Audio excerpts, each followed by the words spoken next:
issues, and they got kids now, right? So it all worked out. Anyway, what are you going to do?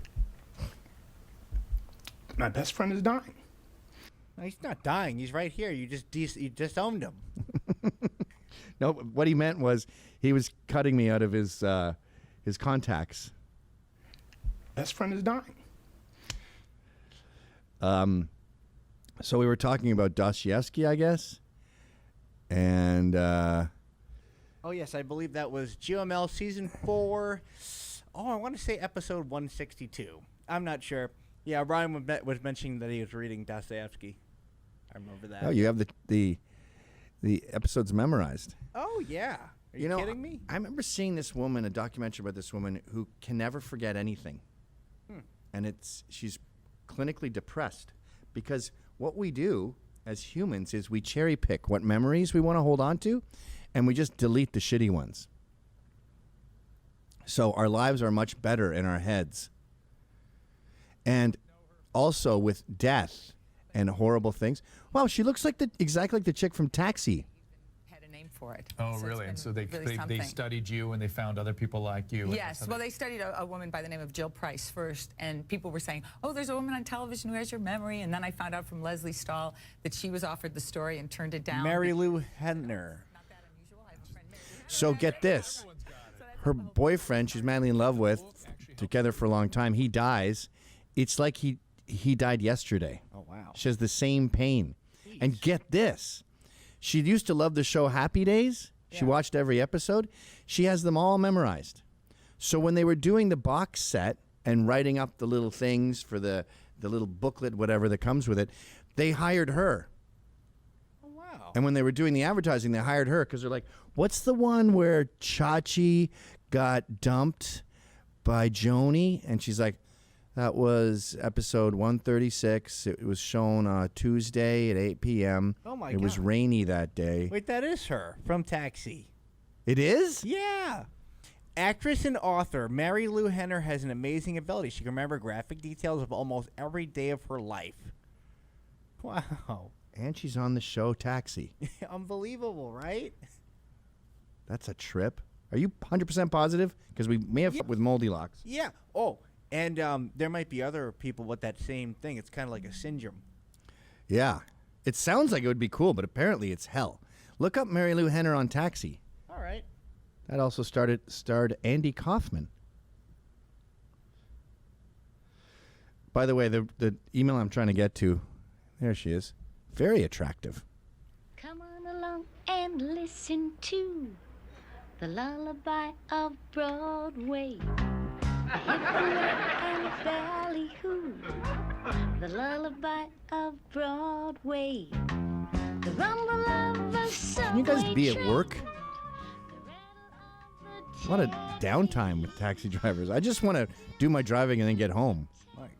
Those are some cannons. Kaboom, kaboom. Remember when they used to call boobs bazookas? Not a lot of They bazookas. went in the these 60s? days. So go to this picture, Leo Tolstoy, Anna Karenina. And it's someone recommending some classic book, which is dumb, but doesn't that look like a woman who's bent over with her hands behind her knees and someone stuffed a bunch of flowers up her ass? However, I've told my hands up completely to... I have to hold my hands up completely to being a fag. I suggested you apologize for upsetting your fans, friends, etc. If you apologize, how would you be any different to the fags? Like, any different from the fags we are opposed to? It isn't your fault that we live in a climate of fear. If we wanted to apologize, we should have subbed to Disney Plus. You're part of the remedy. You stir the pot. You take chances. We plebes lack the balls to. Did you write this, Bernard? Go on. Wait, it gets good at the end. Although it sucked to hear you say, you don't tell me how to do my art, you are 100% correct. You are the one providing an outlet for our side. You're the one taking the risks, taking the flack, making the effort to entertain, and maybe not intentionally lead. I know I told you last week that some bitch came up to me and with her camera going, ha, ha, ha. And I was like, well, this is what we're doing now? You just film and laugh? She was super hot. And then she goes, no, behind you, that's me. I'm excited. Oh. She was a model, and her face was like this big behind me, Oh, holding shit. some Maybelline. I was like, "Oh, okay." This is what we're doing.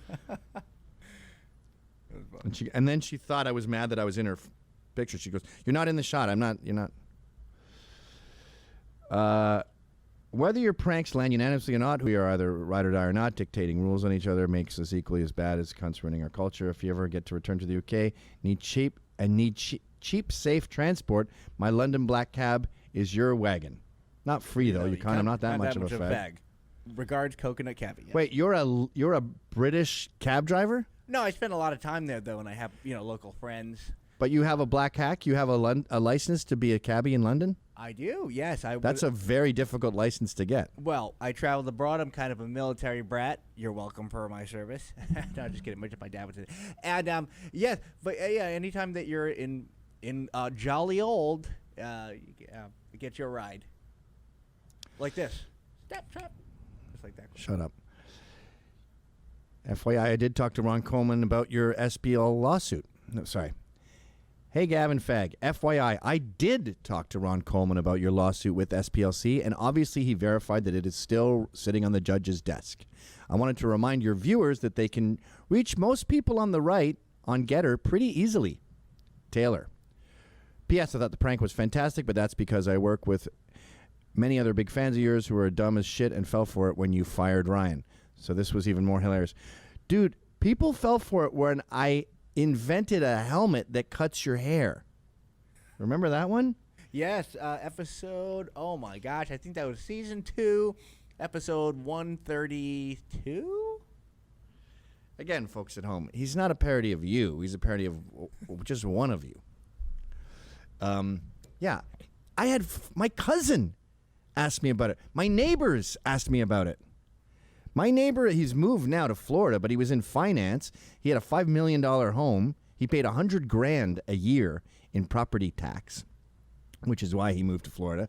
But I had hair that was pretty long. I put on a motorcycle helmet. I started going, ah. Then I took it off. I went to the barber. I got a haircut. I came back. I went, ah. And it was easy to match up because when you're shaking your head around, is that how we did it? Or did I go out of frame? Let me see. You wouldn't know. Ryan did it. But yeah, they go, that's cool. I did a good job. Did it hurt? So you believe that I have a helmet on that has clippers on the inside, and they do a perfect job of cutting your hair, though it does hurt. I think it'd be fun to try to guess what the next one's going to be. It seems super obvious to me that it was nonsense, and even if it was the worst case scenario, I don't know you, so it was more of a sucks to be you. Female Cops, the French remix. Oh, this guy just shows us a chick with a huge ass. Female Cops have great asses. This is weird. Okay, thanks, buddy. The run that this is one of the weirdest emails we've ever got. The run that Journey had, the band Journey, from Infinity to Raised on Radio is nearly unparalleled. 4 of the ugliest in show business managed to become absolute superstars, making banger after banger after banger. Then at the peak of their stardom, Steve decided to call it quits.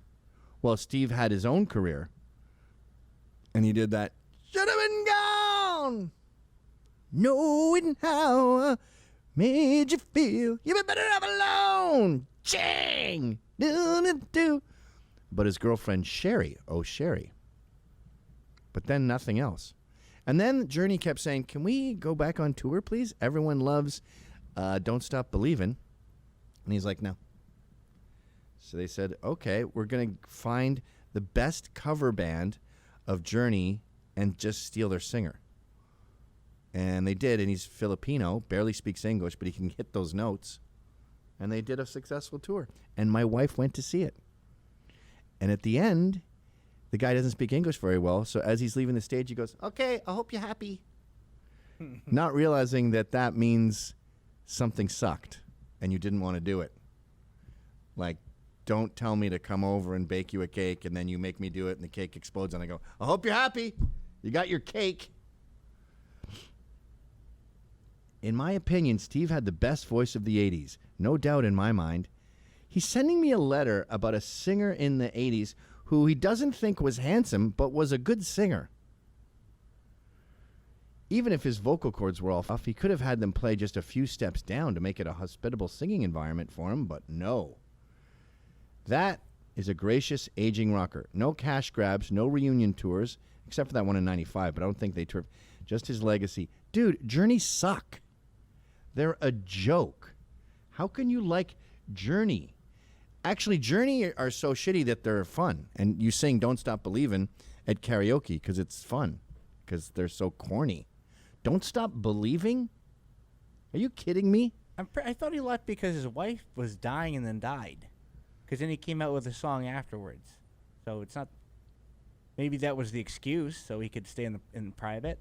But yeah, that. Is Oh, really? Yeah. Well, who's Sherry? Well, I don't know. Oh, drats. What? You know what I did? I got confused. Because this episode you have a helmet, but it's 134, and you have the helmet on, but that's not the haircut episode. Sorry. Must have gotten mixed up, yes. Yeah, Open Arms, Frontiers. I don't even know those songs. Open up. So what's he talking about? Banger after banger after banger. There's just Don't Stop Believing. No, they had separate ways. They had the wheel in the sky keeps on turning. Any way you want it, that's the way you need it. Oh, yeah. You're These are right. good hits. I mean, come on. Any way you want it, that's the... Maybe they do like this band. They're good. And Steve Perry came out with a smasher called She's Mine on his own. Okay. Now, that was a coconut smasher. Oh, so you like the song so much your penis became erect. Oh. No. All right, let's do the final video.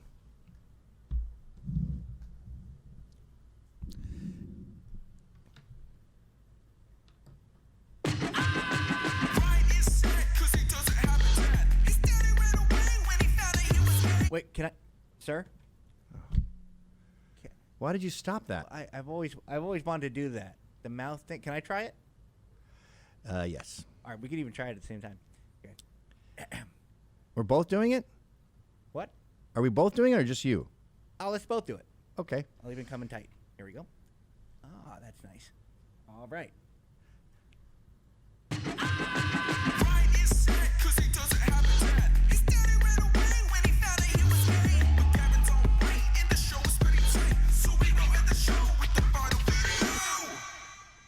That was awesome. I just thought I saw a mouse scurry across the studio, but I didn't. We never have mice. I kind of wish we had mice. Yeah, they're cute, huh? They're fun to shoot. And if they go in our ear, Ben Cox can write an article about it. No, but I could bring in my BB gun, and we Oh. could just have it around and just pew. Jeez. I used to hunt in my apartment in Brooklyn. My wife would go to bed. My daughter had just been born, and I would just wait around because the TV, it was all open. It was like a loft, and where the TV was, I could see the kitchen perfectly. So I just have the TV on, and I would just have my 2-pump BB gun just sitting there, and it'd be on my lap, and I would just see him, and then like, or just once. And man, it's not like you would injure them. They would like fold.